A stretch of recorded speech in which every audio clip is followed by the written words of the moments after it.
Hello everyone, welcome to our startup panel on September 12th, 2020. Today we have organized this panel discussing startups. Before we could begin, could everyone make sure that their mics are on mute and be sure to ask any questions anytime in the chat. I'll be monitoring that throughout the whole conversation. And making sure that everyone gets their question answered. Some upcoming events, if you like, this one is we have a happy hour on September 25th. They're typically the last Friday of every month, so be sure to look at our Facebook for that. We also have our career development workshop, which is going to be our October panel. The date is to be announced, so be sure to look at our Facebook. And our mentoring program is also going to be coming in October 2020. So I'm going to hand it off to Jiho, and we're going to get this panel started. Thanks, everyone. Thanks, everyone. Thanks, Kevin.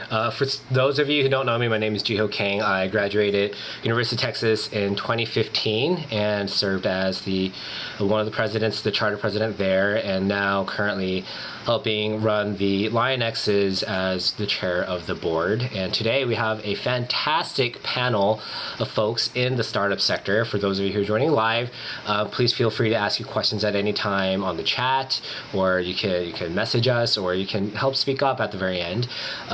If you are joining us after this panel has already taken place, feel free to reach out at any time, and we can help forward the questions to the right people so we can continue this discussion afterwards. So for today, we're going to go over a quick introduction from everyone, and we're going to go into some discussions and audience Q&A and then wrap up. We have a lot of fantastic events that are coming up, not just for webinars, but we also are planning on doing mentorships. We're going to have some more launch parties, and we're going to also do some happy hours as well. So please keep your eyes peeled for that. But we're going to go ahead and get started. And with our first panelist today, we're going to introduce Annie Diep. Hi, so my name's Annie. Really happy to be back here. I used to be a membership director, but yeah, I graduated in 2015 with a double E background, so electrical engineering for those who don't know the acronym. And obviously it's not something that I'm doing anymore based off of my title, so I'm currently a UX UI designer at Well Connected Health. I've been in multiple spaces, I've been in finance, I've been in like hardware, I'm now in health, and so also among those things, I've been in large corporations, mid-size, and now at a startup. If anyone has any questions there. But basically my job, if you guys aren't familiar with what UX design is basically trying to make applications really easy to understand and use in a nutshell. So a lot of psychology and intersection of like tech and business. So yeah, if you have any questions around that, it's kind of me in a nutshell, just to start. Thanks, Annie. And for our next panelist.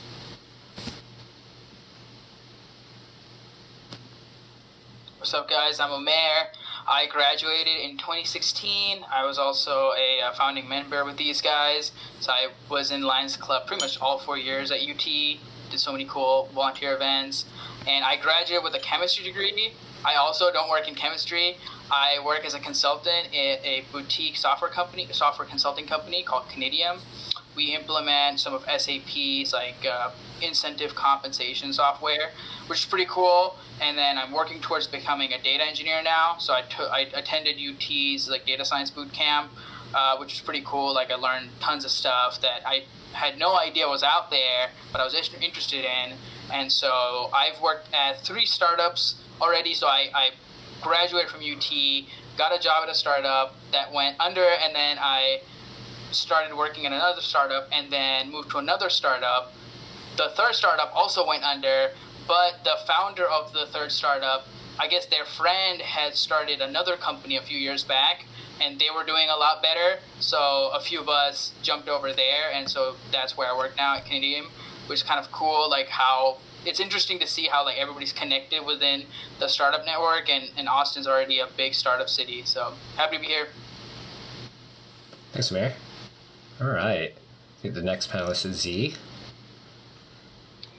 Hey guys, my name is Zee. I was Lions president in fall 2014 and 2015 when I graduated in spring. 2019, sorry. I graduated high school in 2015. I'm a lot younger than that. I graduated with an economics degree, but I actually ended up making a shift to software, where I now work as a DevOps engineer for a company called Stoplight, which is a startup that does software for an API design platform. So APIs are kind of an application platform interface that people use to access other companies' code. So anytime you log in using Google or Facebook or pay with PayPal, that's what an API is. And basically my company launched a design platform to make it a lot easier to develop those things with the more design-first approach or methodology. Yeah, that's what I'm up to now. Awesome. Thanks, Zee. All right, Yoon. Hello, everyone. My name is Yoon. I'm a recent graduate, class of 2020, and also majored in MIS. I guess I'm most aligned with my major and what I'm doing right now. So I'm also a founder and CEO of Pop Social. So I started this company junior year in college, and also, I started the idea of it, and then also created the company in 2019 August. So it's been about a year now. I've been running the company. Pop Social Inc. creates a platform called Pop, which connects the students on campus to make new friends. All right, and we want this to be more of a collaborative, open space for y'all to kind of work off of each other. But for the first question is, what made you want to do a startup, or how were you introduced to the startup lifestyle, and what really compels you to being in the current job, current role that you're in right now? So Yoon, we'll start with you, and then we'll work our way backwards. So for me, at least, it was about like combination between like creation of the product. I wanted to have that ownership of the product, right? But also make products that I'm passionate about, right? You could join a big corporate to do it, but at the same time, in a big corporate, you'll be just a part of the bigger team. But yet, in a startup environment, you will actually have a bigger impact of creating your own products. And it's just it wasn't just about like, I want to do startups, I will create a startup, or I want to make a product, so I'm creating a product. It's more like, hey, here is a social impact that I'm seeking. Here is the things that I want to change in our lives.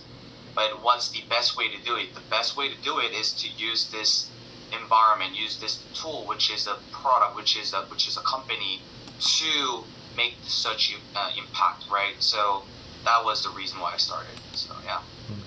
Okay. Zee, anything you want to add on to? I was introduced to the startup I'm working at now actually through a recruiter on LinkedIn, who kind of introduced me to the company and what they were doing. And at the time, I was working for a larger insurance firm, still as a DevOps engineer, but I felt like my day-to-day wasn't really challenging me at all. And I felt like I was kind of falling into a muscle memory routine and not learning a ton, which is not something that I wanted, obviously, especially coming out of college. So I looked into the company and was really interested in the technology that they were working on, and kind of took notice how the software would have helped me in my own day-to-day at my last company. And that's kind of what made me jump ship and start Stoplight. Yeah, it takes a lot of courage to do that. Umair? For me, I was really introduced to the startup ecosystem through UT, through Longhorn Startup, which was a really cool kind of environment that UT had built. I think it's even bigger now than when I was an undergraduate there. For those who don't know, Longhorn Startup is a program that was a collaboration between. It started out, I think, in the CS department, but now it's like a collaboration between CS and Macombs. And so students will typically take like a seminar course, and then you take a class where your job is to come up with a business plan for a product or a startup that you already have. So that was really cool to kind of go through, and you learn what it takes to really come up with a startup. The focus is not to make like a business plan or anything. It's more about just going out there and doing things, right? Like we had mentors who were like, just go out there and see if you can find customers for whatever your product is, which is pretty cool. And so that really kind of opened my eyes to what startups are and how tech plays such a big role in startups. We spent some time at Capital Factory as well, which is a hub for Austin's startup ecosystem. So that was pretty cool. I learned a lot through that, and that's why when I was graduating, I was open to looking on what's that startup site? I was looking for jobs at startups in addition to just big companies, just keeping my options open. So that's kind of how I got introduced to it all. Got it. Was that angel.com? Yes, thank you. Yeah. And I guess I'll go ahead and just say my piece. I have a lot to talk about on this topic, actually, but for me, startup has always kind of been like on the back burner, especially with the electrical engineering degree, right? Because like you are very plugged into like a bunch of people who are coding all around you. And so everyone's always talking about startups and whatnot. But for me in particular, I've always wanted to be in healthcare. And I know I didn't speak too much about my company itself, but healthcare in the U.S. isn't like necessarily the best. It's very disorganized and chaotic. And so the mission behind our company is really just like wrangling everything together on a platform to, have all your medical history together in one place so that you can get the best health care provided to you, right? So whether it be like your user journey or your health journey, not user journey, health journeys, or like keeping your insurance card like super accessible, or even just like managing healthcare for your loved ones, like your child and or like an elderly parent. Those types of things are kind of like what my company is working on, and the healthcare like tech space is still kind of like new and opening. It's being explored for sure, but because it is so new, I found that being a part of the startup here actually made a lot of sense, especially in Austin with just the scene. But yeah, so that's how I got into startups. But one of the things I really enjoy about being a part of a startup is that you get to wear multiple hats, and I actually just transitioned to a completely different type of career in the last 6 months, that's not worded correctly. I left my previous job 2 years ago, but have been in this position for the last 6 months. And so I had a whole thing there, kind of losing my train of thought. Because UX design to me is still fairly new, I get to wear a lot of hats, and so it offers me the ability to kind of explore and try out a lot of different things while I am in this space and really drive and make an impact in healthcare. And I think that's super neat. Yeah, that's awesome. It sounds like you're doing work that really is impactful and aligned to what you want to do. So if we were to dive into that a little bit more, then we'll start with you, Annie. What are your, you touched on it a little bit, but what are your favorite parts of being part of a startup culture?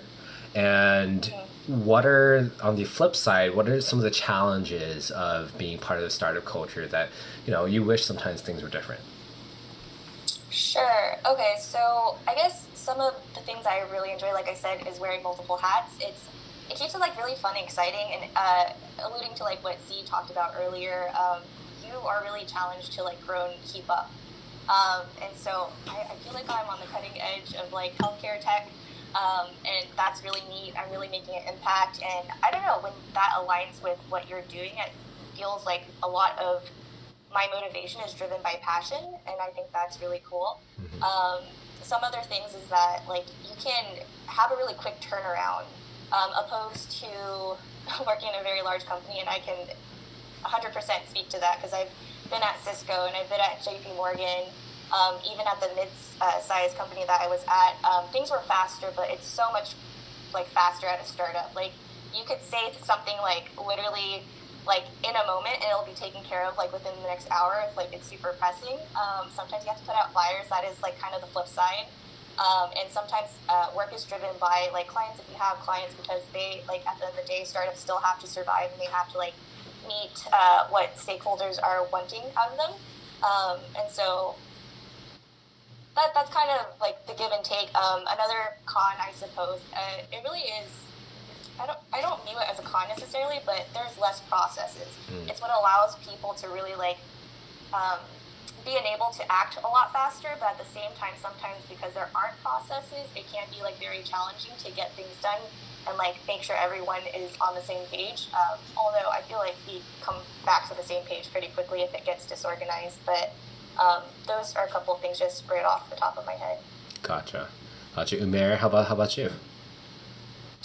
I would have to agree with Annie that like one of the coolest things about working at a small company is the fact that you get to wear so many hats and you're constantly learning new things. And the pace is very much like, you know, you're on the edge of your seat oftentimes, which can get tiring after a while, but it is really fun too, right? Especially if there's like, you know, other people your age who are also kind of like excited about whatever you're doing, like people are passionate about things. So that's really good about it. And then I think the learning aspect has been the biggest for me so far, because like I started out with a chemistry degree, I didn't know how to code, and then I kind of just picked it up at the startups that I worked for. So that was a really neat experience to kind of just learn as I went, right? And like if I didn't know something, that, you know, they were just like, I just, you know, you can go figure it out, or we can help you figure it out. There's a lot of also people helping each other figure things out, because like oftentimes, especially at a software startup, nobody else knows how this software works, right? It's only the people at this company. So you can't just like Google how, you know, documentation for this thing. So there's a lot of, you know, you have to ask somebody to teach you how this thing works, and then, you know, you can teach the next new hire or whatnot. So that's really good. I think one of the flip sides of working in a small company, of course, a startup, is like the pace is way faster, right? Like you definitely end up working a lot more than you might at a big company, like because things are moving so fast and constantly evolving, like timelines are changing. But I think like as far as I know, smaller companies also tend to have better documentation of things, because they know that people come and go from a smaller company. So there is, you know, they try and do a better job of getting information together, whereas at maybe a larger company, you know, somebody will be there for, you know, 10, 15 years, so you can reach out to them and ask them for information on this particular subject matter. Sure. So that's been kind of cool to realize. What else? Yeah, I mean, yeah, a lot of people are driven by passion too at a startup, right? Whereas like a bigger company, very few people are going to be truly passionate about the product or whatnot. So Yeah. it's nice. It's got its ups and downs. Sorry, real quick, Umair, earlier you were talking about how your first two startup experiences, both companies went under, and I like started remembering like when you were talking, like that is definitely a downside. You don't know how stable your company truly is until they're like completely profitable and like funded, right? Or funded. Those two are very different, but that is something that you have to like keep in mind, and part of the reason why people are so driven to put more effort into the company, because it is like kind of there's more ownership around that. Yeah, at my last company, like they like before the company went under, and it was all like they went down burning, you know. They were like, oh yeah, we'll offer you guys like X number of shares, like we're pretty sure we're gonna get acquired by a big public company, so like, you know, you guys are gonna be doing really well. And then like one day we all came to the office and the investors were like, we fired the CEO, he sucks. And so they were like, nobody's getting any shares, none of that's happening. And it's like, oh, okay, I guess we worked hard for nothing. Wow. All right. Well, Zee, how about you? Like, what? Anything you want to add on to Umair's? Things you like? Things you wish were different? Yeah, absolutely. I think I can echo basically all the sentiments that were shared by both Umair and Annie. I definitely think it's super cool to be, like Annie said, like kind of on the cutting edge of whatever space you're in. I definitely feel like super starstruck whenever, you know, we get a new customer that's like a super big name, and it's like, oh wow, like they're using like our small company, when it's just because, you know, we're like one of the few that exist in the space. So that's definitely really exciting. Another thing that I really like about working at a startup is that there are less silos across teams. I feel like in a startup environment, you know everyone's name, you know what everyone does, and that basically allows people to communicate a lot better than like going through the bureaucracy and everything. Like for example, I just 2 days ago, we had a customer success team member that was working with the client and couldn't answer his technical questions, so he was able to just contact me, and I hopped on the call, and that was super easy. So I think that's a huge part about working at a startup, and like one of the huge benefits. Like Umair said, the pace is kind of ridiculous at times, and I think this is like both a pro and con, but just the responsibility you have of being one of one of the few team members, one of how many you work at your company.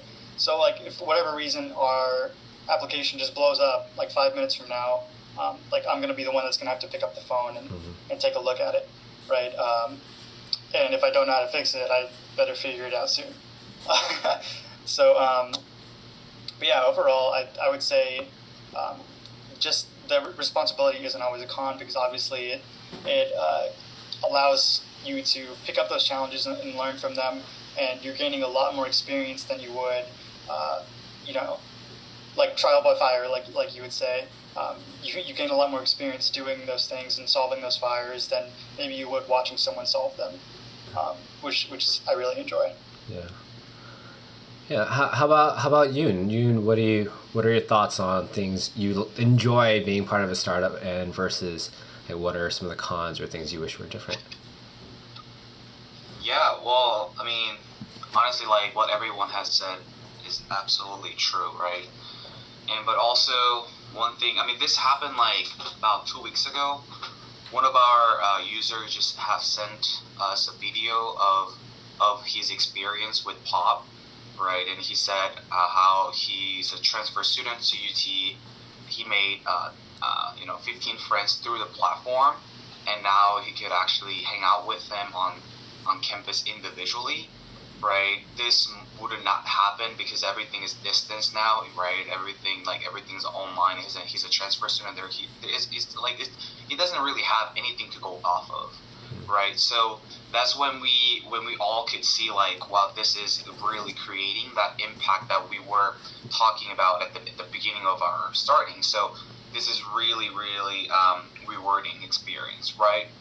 But at the same time, in a more of a company perspective, if the startup is to stop growing, you're burning down. Meaning, the company, the fundraising has to be there, like the money has to be there, and the people has to be there, and also the product has to be constantly developing.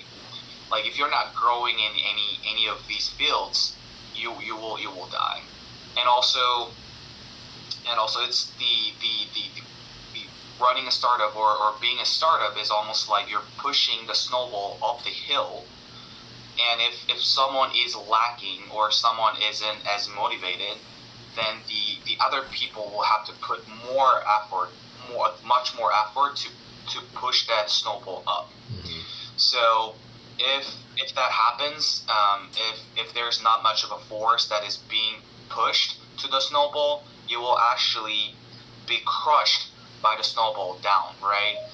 So it's the startup isn't really for anyone. It's really it fits for someone, but it doesn't fit for everyone, right? So you gotta really have to think about what you're giving in, and then you gotta also think about like it's different, right? In that sense. So you have to be super motivated to really survive. So that's one thing that I would have to say. That's why they're good startup perks, right? Yeah. It helps keep you motivated. I say that I started during COVID, so I don't really get to partake in any of the typical startup perks that a lot of people have, like free lunches and stuff. But my company technically does do that. They're still trying to figure out how to do it while everyone's at home. Oh wait, so let's dive into that. What are the startup perks? What startup perks are out there? my company had a cold brew keg, we had beer kegs, and we had this dope espresso machine from Switzerland. And then we had like Friday lunches too. That was one of the perks at my last company. I currently get Headspace for free. Oh, nice. They're all about like wellness overall. So yeah, I think that's pretty neat. And supposedly lunch, but we're still working on that. Yeah, my company's like still doing a virtual happy hour every month. They're kind of just like jumping through hoops, trying to figure out like activities to entertain everyone. So it's been pretty nice having like still interaction outside of work with all the team members. My one of my coworkers recently did like just day before yesterday. She just held a yoga class because she's like, I became a yoga instructor during COVID, so she's like, let's do a yoga class with the company. That's so neat. Actually, like I'm part of the initiative to try and like get people to feel more connected within my company, and well, because like our company has more than doubled since COVID started, and so it's been really interesting. Just trying to navigate how to like really feel connected with my coworkers when we can't really be in a physical space together and have those side conversations. And like you were talking about, Zee, those happy hours for us, it's like really, really, I'm gonna say interesting, because really only one person can be talking at a time, and we don't know each other very well. But yes, Umair, we're like doing yoga too very soon, and I'm like super excited about that. I can see it's giving Mr. CEO Yoon a lot of ideas in his head to give his employees. do yoga and Headspace. Free snacks. Free snacks. Yeah, absolutely. I mean, when we were in office, we all had that unlimited chips and drinks, and we all eat together after we work, and everything like those are like almost like reminiscent now, because it's like we've been in COVID for 5 months now, and like Annie said, we doubled the team. Like we were at 8 people at the beginning of COVID, now we're at 21, right? So almost triple. Like, and then that sort of a problems that you have said, Annie, was like constantly happening. Like, how do we connect people better? Like we're trying to do that more through like more of a co-working session together, like across the team, to do things more of that sense, and also having to give more powers to each of the people to make any initiative and actually do that initiative happen within the company as well. So I mean that's all happening, and I'm trying to look for more things to do more virtual things, and I'm also like planning out some social, like some such as like treasure hunting within house. You find something that's related to like specific items, like pick out the worst t-shirt in your closet that you would never wear out in public, and things like that. Yeah. try to find that different things. Another perks that we have is that we buy everyone in our company a book a month, so everyone really likes it. It can that be is just so cool. Sorry, just wanted to say that. So it doesn't have to be anything like related to your job or anything. And some of our interns are students, so they're like, can I buy a textbook? I said no, but besides textbook, anything is good. Anything is good to go. So yeah, that's been good. Yeah, I think we had go for it, Annie. Sorry, one more thing popped up in my head. I think it's very typical for most startups to also have unlimited PTO. I know mine does. I don't know if everyone else has the same thing, but it's pretty neat. It's a little different during these times, of course, but yeah, it's always pretty nice to have unlimited. Yeah. Then what kind of advice would you want to give someone who's about to start a startup or dive into the world of startup, or who just got a new job at a startup scene? What would you say to them? Anyone could take this question.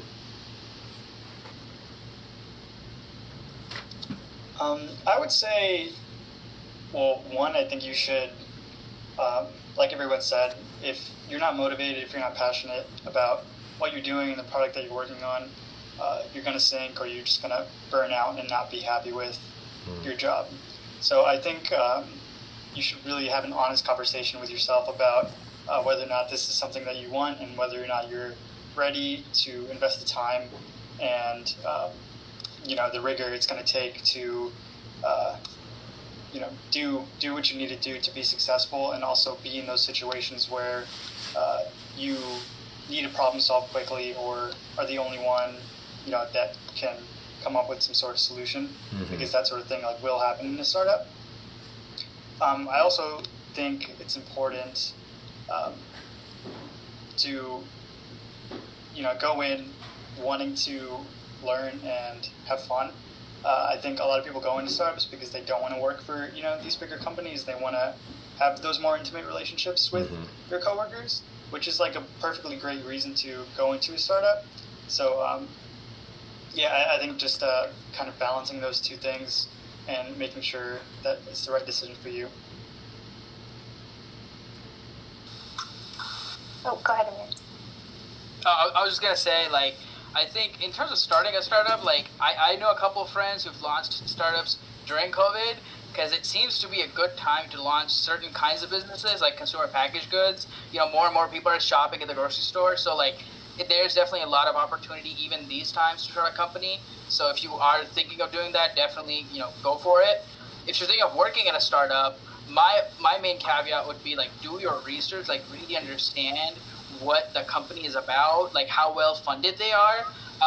The first company I worked for, Electron Inks, I'd done some research on them. They had some VC funding, and I'd asked somebody at Capital Factory, one of the mentors, if they knew the VC firm, and they did. They were like, yeah, these guys are good. But then when I started the company, I realized that the company has two wings of business. One is the consumer packaged goods, and one is the industrial product. And the VC funding is only for the industrial product. So the consumer packaged goods actually gets none of the VC funding. So we were kind of on our own, and so it was kind of an interesting dynamic. Of course, you kind of just learn to work with it. They did a Kickstarter campaign too while I was there, which is kind of cool. Actually raising money off of Kickstarter and learning how that's used. But I would just say, do your research, understand who these people are, what their background is, have they started successful companies before, kind of vet them. You almost have to think about joining a startup as an investor, because you are investing your time into this company, and the hope is that eventually when that company becomes big enough or goes public, you can reap the rewards of getting some stock options and whatnot, right? So you're investing in them, so you want to vet them out. That would be my caveat.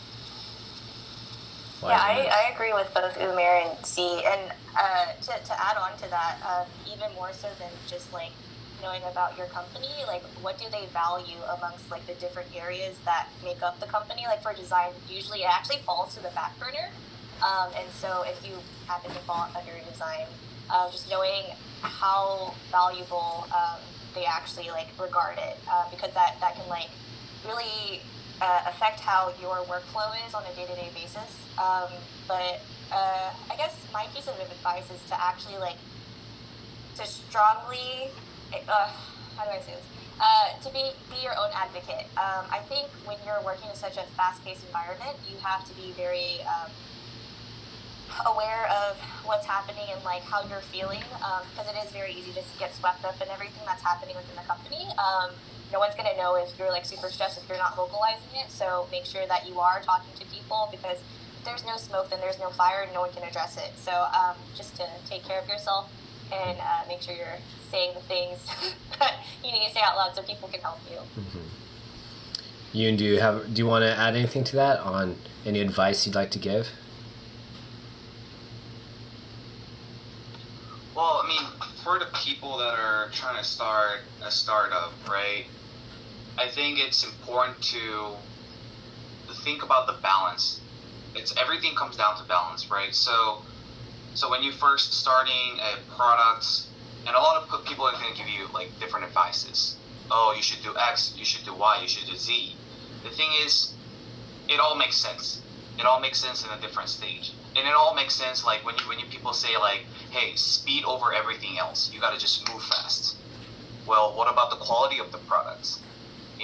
What about what about the experience of the people, right? So, but there's just that right balance between the quality and the speed, and also the experience that you're delivering. So you have to think about that. And then another thing is that you want to be bootstrapping, like if you're starting a company, bootstrapping as long as possible. And also, if you could, you would want to create that business model and think of that as early as possible. It depends on like what industry you're in, honestly, right? It might be the company or industry that is hard to create that revenue at the beginning. I mean, Slack didn't make any revenue for 7 years, but then it worked great, right? So it really depends on the industry that you're in, but be sure to know where you're walking into, what you're sacrificing, and what you're building, and that will have a better time to convince not only your investors but also your employees and also yourself, and also be able to pace yourself. So yeah, Thanks, there's everyone. a lot more, but I will just keep it short.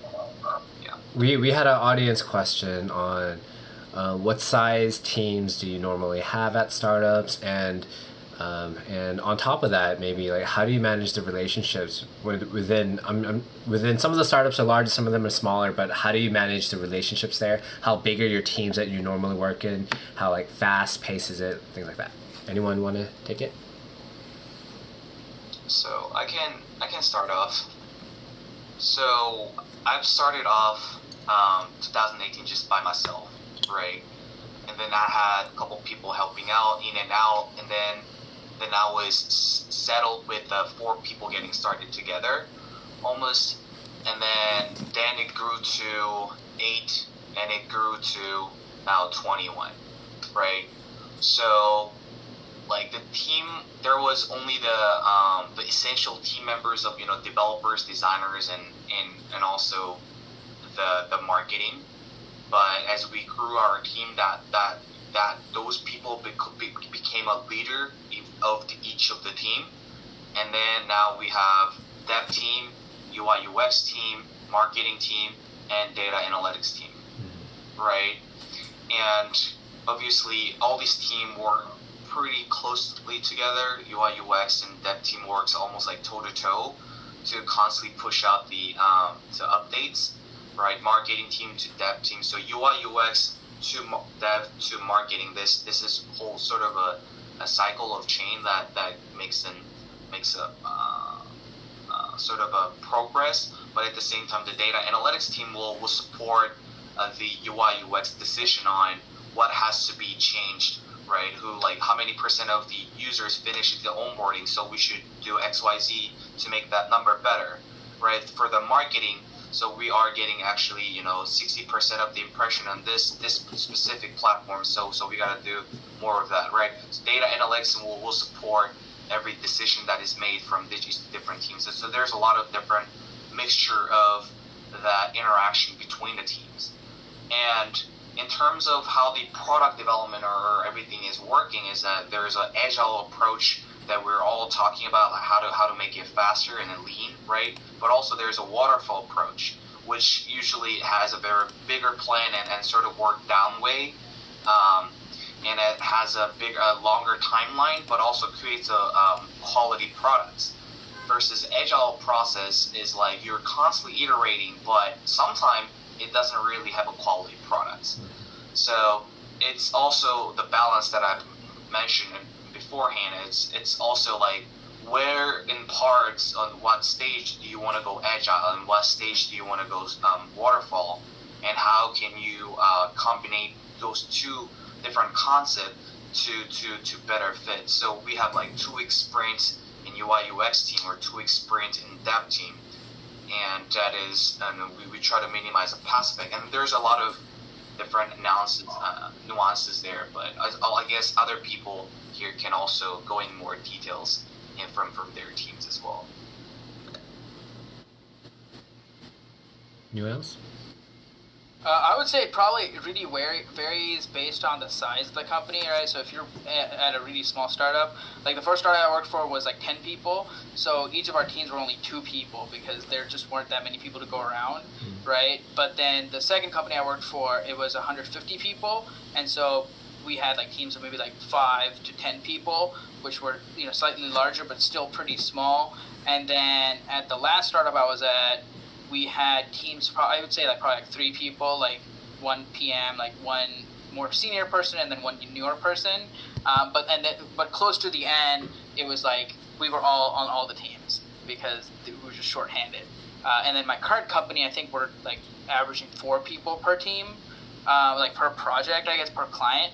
But the actual teams, like development or like operations, can actually get pretty big since we have like 250 people. So it really depends on the size of the company. Yeah, so my company, when I started, I think I was the 18th employee. We're currently like around 60. And design typically is on the smaller end in comparison to engineering. We only have 3. We have the brand and experience director, UX UI lead, and then I'm just a UX UI designer. So we work in a very small team, very like quick pace, supporting like 7 different projects. So we are like definitely like bootstrapped for sure. And I think our engineering team's like all together probably like it makes up about 30 people. But I don't know. I kind of forgot what their initial question was, but that's kind of like what it looks like at our company. We do have like I work hand in hand with content and product, and I actually am the bridge with engineering, the front end developers, and so kind of hands everywhere. Yeah.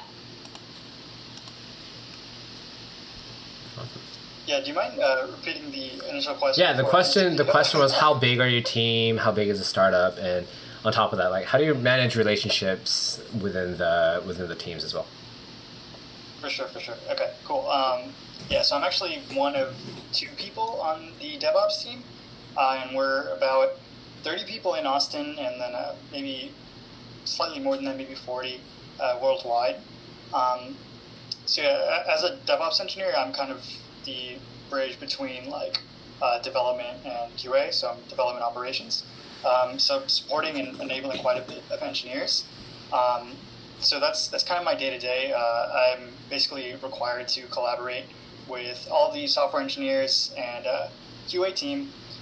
So I'm lucky in that sense where I kind of get to interact with most of the parts of the company and build relationships with mostly everyone, which I think has been hugely beneficial to just my growth as both a person and employee of the company. But I think obviously being a person on or being a 1 of 2 person team definitely has its downfalls. We stay very busy and are pretty strapped for time generally. So I think it's very important to kind of have a company that acknowledges those things and has a culture built around not burning out its employees regardless of if it's a startup or not. I can definitely take as much time as I need.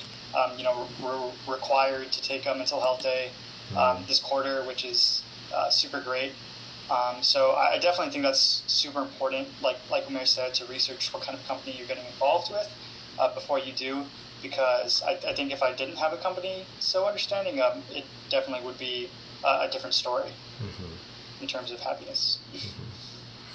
Then I guess this is two separate questions. Which one, whatever y'all would like to answer, but I mean, obviously COVID has been a huge hindrance for all of us. So maybe how has COVID impacted like your day to day? I mean, I think Annie talked a little bit about it, Zee talked a little bit about it as well.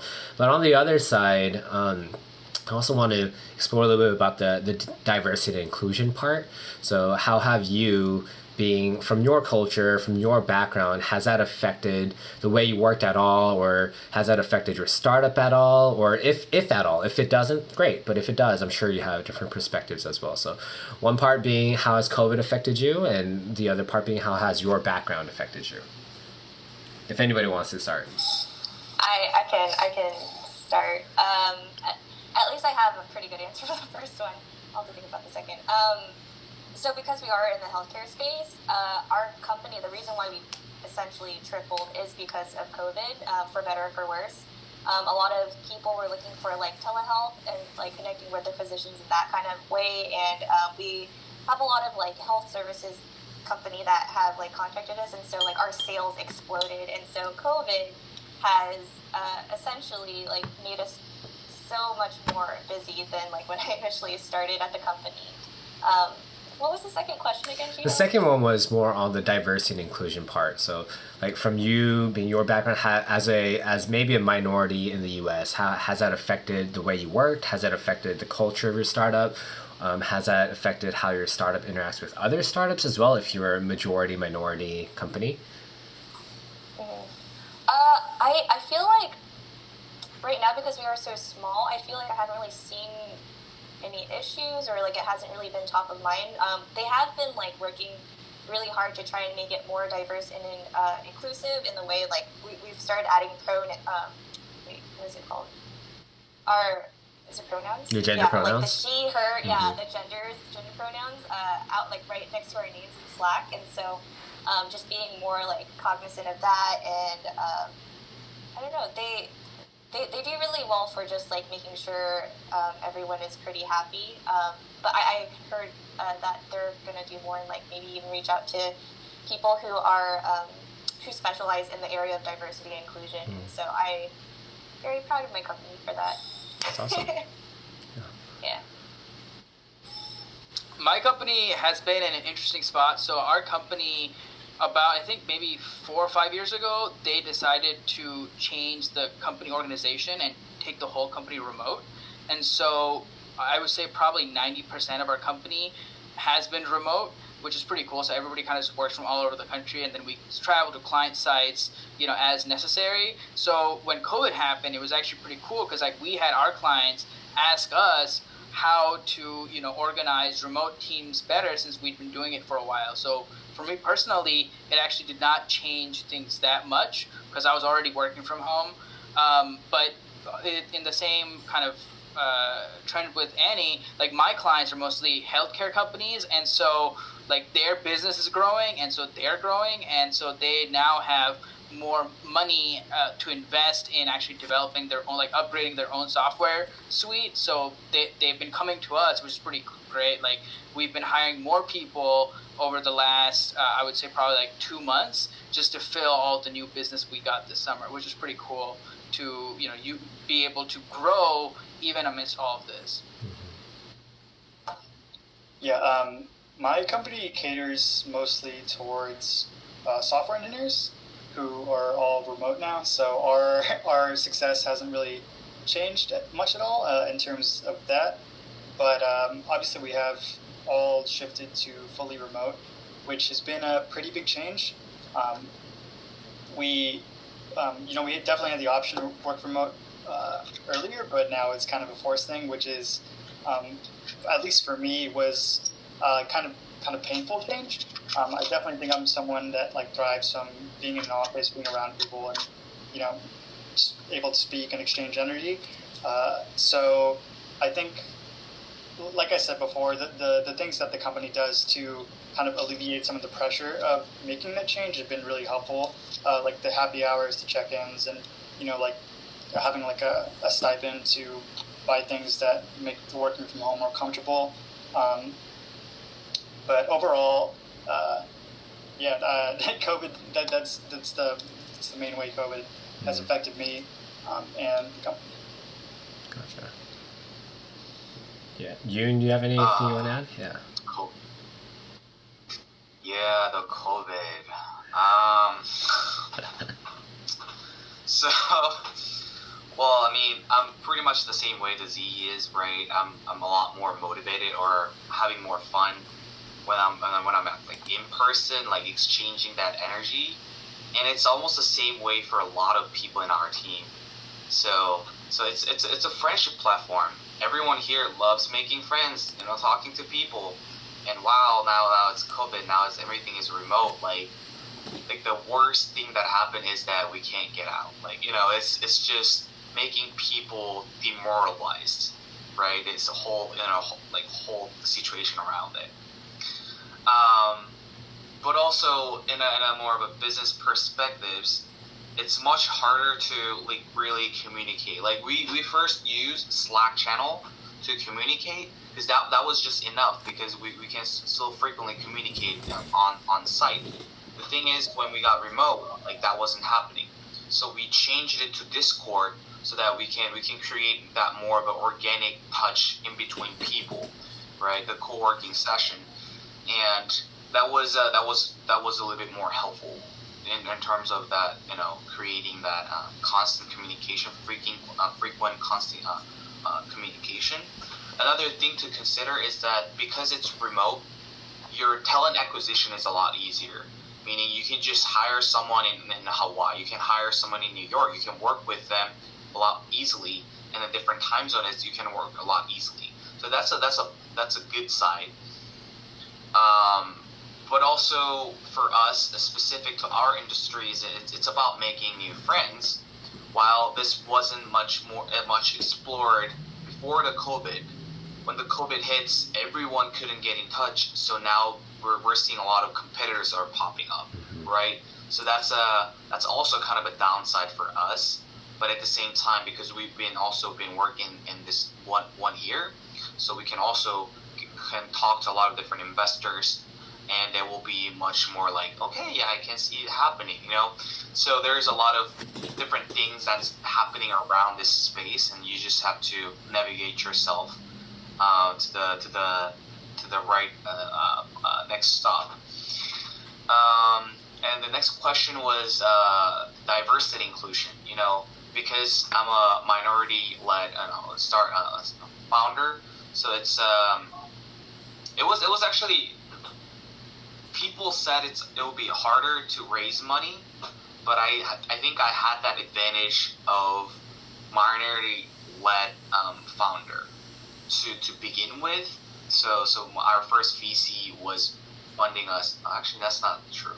But there's a lot of minority-led funds out there that's coming out, and I'm absolutely looking out into those different options. So that's one thing. But also. For me, just because I'm also Asian, I don't know why, but when I send LinkedIn requests, Asians tend to accept it better than the other race. It's pretty. I don't know why. I don't know. So the talent acquisition wise, it's a lot easier to recruit Asian versus non-Asian. I don't know the reason again, or maybe I know the reason, but yeah. Awesome. I have I think it's really cool that you use Discord, and I heard this really neat idea from some of our offshore team, and basically they started creating rooms because you already have rooms in Discord of their office, and so you could actually mimic those spaces and have a break room and like a ping pong room, and those conversations actually come a little bit more naturally if you set it up that way. That's just an idea that I thought was really cool. We can't do it because Discord's not safe enough for us. Yeah. Our company uses Google Channels, and we're doing the same thing. We have a water cooler where people just post so random cool. stuff. I'm kind of bummed that we can't do things like that because Slack is still kind of slightly impersonal. I wish that you could just be on a channel and just be talking. But yeah, that's really cool. Then, obviously we've seen when we were in college, we were all around school at the same time, but startups were seen like a thing of prestige almost, right? It's a pioneering thing. We saw a huge explosion almost of people wanting to get into startups, and the interest in startup grew a lot. So what do you think is next for the next 5-10 years in the startup scene? What are the trends that you think we're going to be seeing? And what do you think your role would be in relation to that? What is your pathway within this field? Anybody want to say? Mine is accessibility. I'm super interested in how accessibility affects user experience and how we can reach more people to make our platform more accessible on different levels. So low vision people or those who have physical disabilities. I mean, it's not just for them because we as individuals have not disabilities, but sometimes we're handicapped based off of our current environment or situation. For instance, if you are married and have a child, or that's not actually true. If you have a child, you might be like, you only have like one hand to like use like a phone with, and so those are like certain types of considerations that we have to think about as UX designers. Especially on a healthcare platform, you want to be more cognizant of how that reach can like really like go further. And I think that's a really interesting space, and especially with like laws surrounding color contrast and like the swipeability of a phone. I don't know if any of you have used like the screen readers. Like it's terrible. So just being in that space and seeing how that like changes over the next couple of years, I think is pretty exciting. And so it's an area I want to grow in. Anyone else? Market trends of startups? Yeah. Go for it. No, go for it. Yeah. So the next trends of 5 to 10 years. So I think there's the digital transformation is already here. It's changing everything in our lives, and it's going to constantly change things. So one thing that's happened also is that a lot of things will be driven by AI, right? So we're looking into AI matching algorithm, right? We have partially implemented that as well, and also how the AI is going to help us, better facilitate the conversation or help the conversation moving forward in the awkward times. And also this is also future of how we are now working all remotely. Now people being exposed to this kind of different environment, people are more acceptable to this remote working situation. So there is a new category in this in an industry called future of work, right? It's all about like how can we work together in more of a future work style. And what I'm categorizing myself is a future of socialization. How can we combine the virtual experience with the physical experience? How can we socialize better or more meaningful, right? Because that hasn't been the this so connected to more and faster was what was before. So then what I'm trying to focus is how can we make that connection more meaningful and impactful, right? So and then I think the natural sort of a trend towards that will be in that direction. Mm-hmm. So yeah. I was thinking about how to answer this question. So like, I mean, working for a small company, one of the downsides is you oftentimes, like, as an industry, kind of in a silo, because as a startup, you're oftentimes solving a very, very specific problem. So I think it is hard to predict general market trends based on my personal experience. But I think, like, just startups overall, a lot of startups are going to get killed by COVID, right? Like, they're not going to be able to survive the pivoting or whatnot, and so we might see a number of startups like drop over the next five or so years, and some startups succeeding while others just getting culled, right? And I'm curious to see how like the future of work changes, right? So many more people are going remote, and some companies might find that as a startup, it's easier to recruit now because you can recruit anybody anywhere in the world, right? And they can work remotely, so there's less overhead. So we might actually see, smaller startups starting to grow faster by picking up remote employees. So that could be a possibility. And then, you can also think of like how people assess risk in terms of where they go work, right? Because Gio, you talked about the prestige of working for startups, right? But right now, if you work for a startup and they went under because of COVID, you might be like, hey, you know what, I'm just going to go work for a bigger company where there's more stability. So depending on what your experience was during all of this, you might either choose to go for a bigger company or go start your own company because you have some idea for what, what's possible, or it's just a necessity for you. So I think this is gonna, like, the next 5 years is going to be really interesting, and there are going to be a lot of cool changes out there, and I'm really excited to see what happens. Yeah, I think I would just answer the question by echoing the sentiments shared by everyone else. Obviously, we're living in a technological age now, and technology is already revolutionizing like certain industries, like Uber killed taxis and so on and so forth. So I think we're going to be seeing a lot more of that, in my opinion. Just technology changing industries to the point where they're no longer recognizable. Just even like minor things like doing your laundry or getting an oil change just may be completely different as we know them in 10 years. Also, just how companies operate, like everyone's talking about. We've all shifted to working remote, but other than that, I think there's going to be a lot more startups surrounded by how people work in terms of the tooling that they use in their day-to-day operations. Like just a few years ago, no one was using Slack, everyone was communicating by email, and now we have these instantaneous responses in an organized manner that even Lions adopted, right? So I definitely think that technology is just going to make things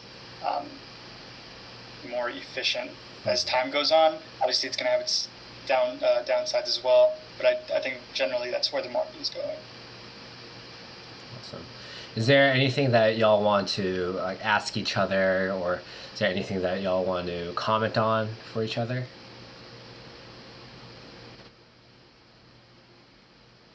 Nothing?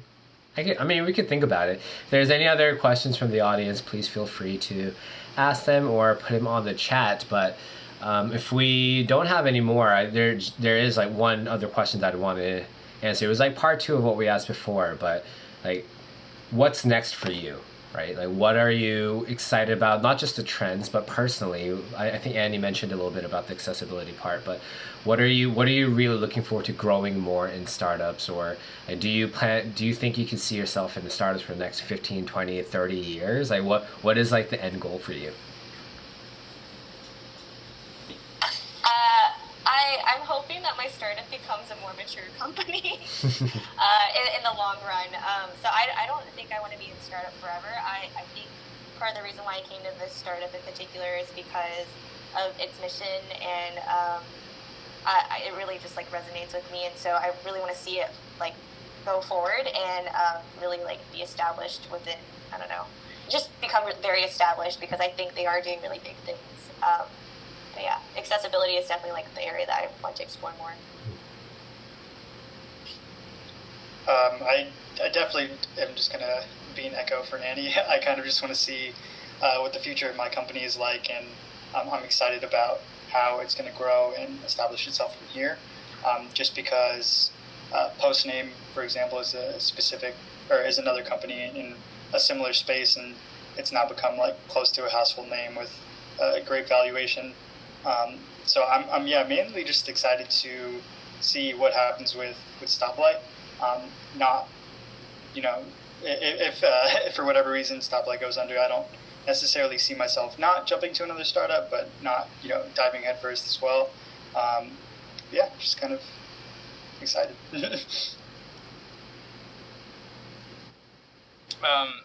For me, I really want to focus on growing my broader technical skills, since I didn't have a technical background. I picked up some coding, at work, but with a lot of those work skills, it's very specific, and I didn't understand the theory. So I've been learning on my own and through the boot camp kind of more generic skills. So I want to focus on growing my more technical skills in moving forward. That's my goal.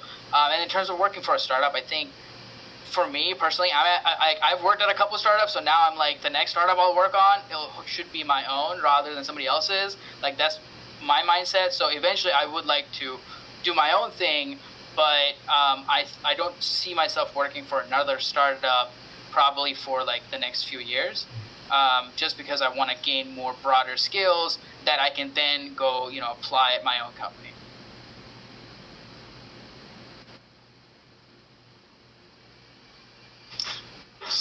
Gotta just make it through, right? Just gotta make it successful for the investors that invested in us. For the people that are putting in relentless hour, right? Just gotta make it through. That's what my next step is. Mr. CEO. and conquer the market. Gotta conquer the market. Gotta beat out all the competition, and just win it. Yeah, we'll do. That's a good capping off point. Is there any other questions y'all want to ask each other, or is there any other last advice that y'all want to give? So Yoon, how many people have you recruited during the pandemic? Like, have you been able to recruit people, or are all your employees people who are already working for you beforehand? Yeah, well, I mean, I think we posted on our LinkedIn and some of our social media pages, and we got a lot of people applied for the position, and we've gone through interviews. And like I said, 8 to 21, that was a number. And here's a mistake still, like Annie have said before. So Annie said the there's only 3 designers and 60 company where there's 30 engineers. I think that was the way to go, right?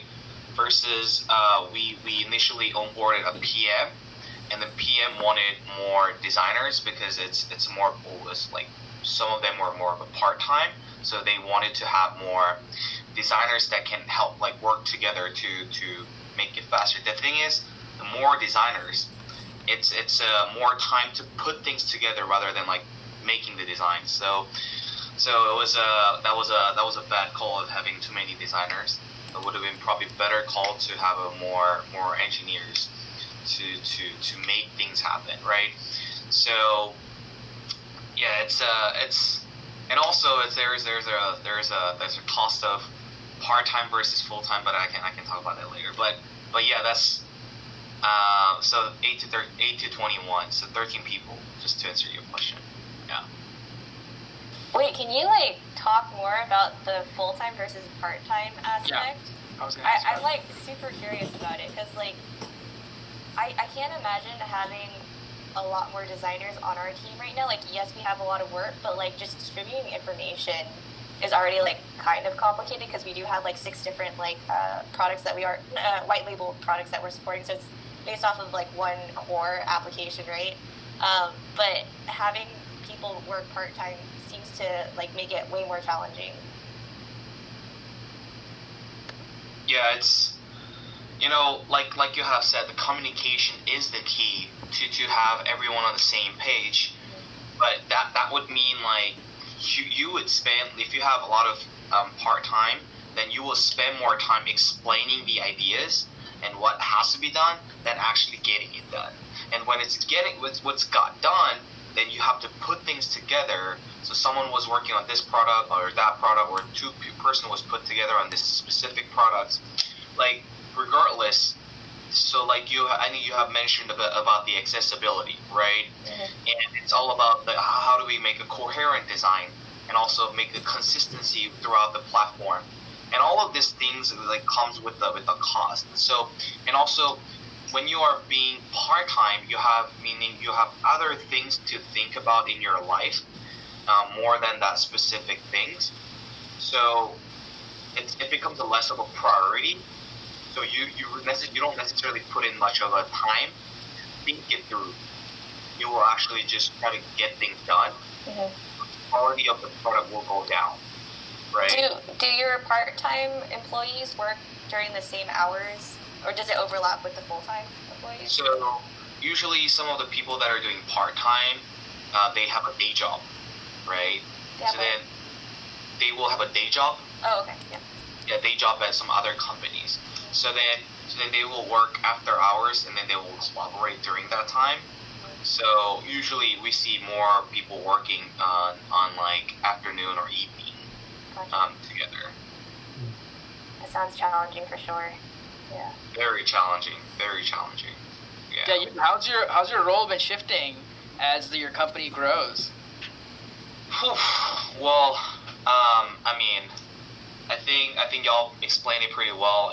Wearing different hats, right? I was a product owner. I was a once UI UX designer, and then I also did product management, and then also a bit of engineering, and then I'm working more with investor relationships, and also we're getting a lot of interviews in like the PR stuff, right? And partnership with different university. I mean, it's just everything. You just imagine anything that can happen in company. I did everything once before. I mean, it's just or if we have some really important, project that I have to spearhead it before I hand it off to someone else. And yeah, well, DevOps thing. I mean, we're like, if it's not something specific to engineering, I've done everything else. So yeah. Sounds like a true startup CEO for sure. Oh yeah, head-butted into everything. Yeah. Have too many scars in my mental health. Well, it sounds like you're gonna have to do a mental health break that Zee's company has been requiring. Oh no worries. You learn how to deal with the burnouts and also depression and everything. You just gotta grow stronger. Get things through with optimism. So one of my friends in Austin who has their own startup, like he has a kind of community of like I think 4 or 5 other startup CEOs that he like meets with on a regular basis to kind of like check in and like because like being a startup CEO, like you said, like your situation is very different than the average person, right? So he has said it has helped him to like talk to other people like that. So do you have a community like that of like other startup CEOs that you talk with and get like ideas from? Unfortunately, I don't. Since things were all COVID, right? Like I'm in Korea right now. I'm working remotely over here.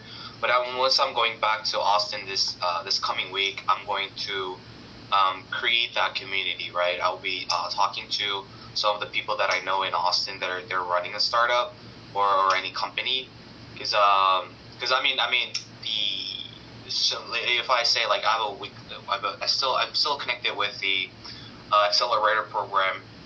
People at the accelerator program, part of the cohort, and they're still running their startup, and I'm asking questions time to time because some of them finished their seed round, then I'll be asking some of that, right? Or some people are going through challenges, and I'll be talking to them, but I don't have anyone like we're constantly talking, right? But hopefully, yeah. Well, I think that brings up a good closing sentiment, but I just wanted to thank you all the panelists for being here today. We had a great conversation, and I'll hand it back to Kevin to close us off. Kevin? Awesome. Thank you everyone again for paneling tonight. It was very insightful just hearing all of your different experiences. For our audience members, if you wouldn't mind just taking a quick second to filling out this form, just letting us know how we did and how much you like this panel, so we can provide you more panels like this in the future, more improved as well. Also, if you want to be more involved with LionExes, we have a few signups going up. We have a mentorship program that we're building that I mentioned before. You can sign up using this link or the QR code, or you can become a staff member like one of me. I was actually the one kind of designing this program, so feel free to sign up or reach out to any of us, and also to just look out for a newsletter. If not, reach out to us on Facebook, and we'd be more than happy to kind of push you in the direction that you're looking for. So again, thank you everyone for joining us today. Thank you, everyone. Yeah, thanks for having us. Yeah, thanks for having us. Good to be here.